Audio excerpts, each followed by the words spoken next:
The choice to be happy is a fundamental choice, meaning based on that choice to be happy or to be miserable, we make a series of other choices which lead to our misery or our happiness. The choice to be happy is fundamental. The adolescent cannot be sustainably happy. The child cannot be sustainably happy. In a traumatic culture, the child is an innocent victim filled with self-pity as the traumatic load of the culture accumulates. The adolescent is a hostile and rebellious martyr, a captive of the cult, which lists the endless grievances which determine chronic suffering. The adolescent cannot be happy. It is only the adult that has the ability and willingness to respond, to be responsible, that is capable of creating sustainable happiness in the midst of a culture that is predisposed to pain. It is not within the belief system of the adolescent to be joyful, to be happy. The adolescent is defended against the chronic woes and injustices of the world, and at best can secure a grudging tolerance for its entitlement. It can secure revenge. It can secure righteousness. It can secure, through greed and fear, an entitlement to have, but it cannot be happy, it cannot be joyful, it cannot be present. The adolescent lives in the past, and its entitlement is based on balancing grievances that it must relive in order to justify its entitlement. I did this, I felt this, somebody did this to me, I felt that, and because of that, I am entitled.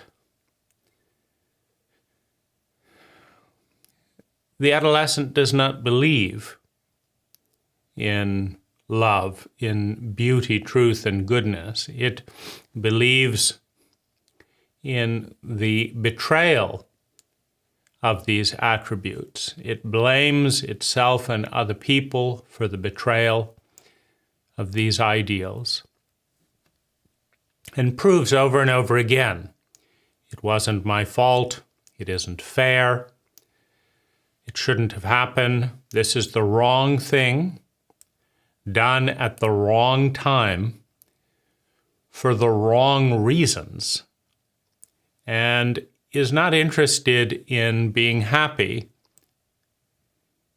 as long as any of those conditions remain, which it constantly reinvents, right? If someone changes something, well, it's still the wrong thing. Or you did the right thing, but you did it at the wrong time, and you did it for the wrong reason. So it's still not good enough. Nothing is good enough for the adolescent.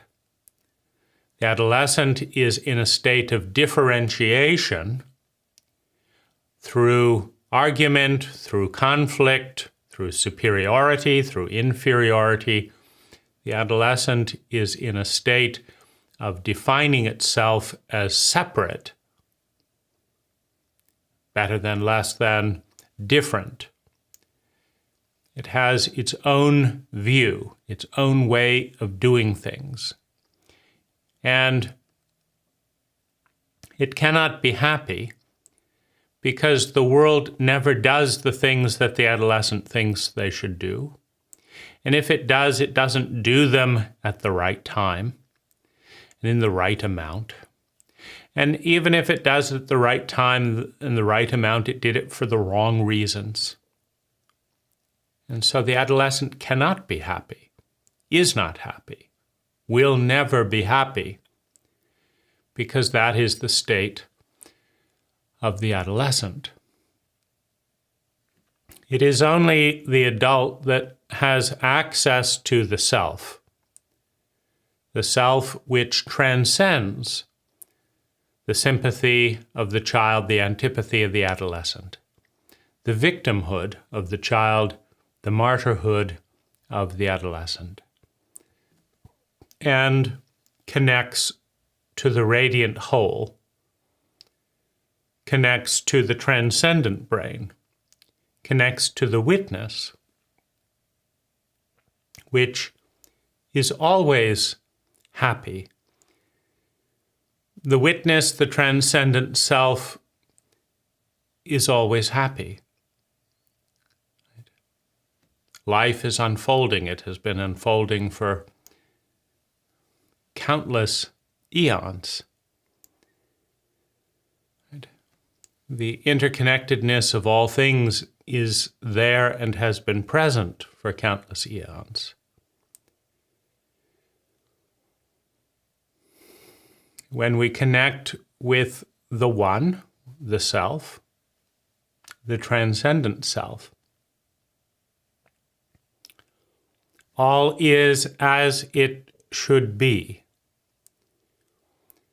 A creation that is sustained with an intention to love, with an intention to grow, with an intention to be a part of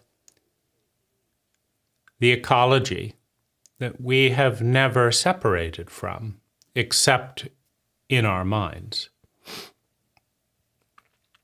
The adult can be happy. The adult is happy.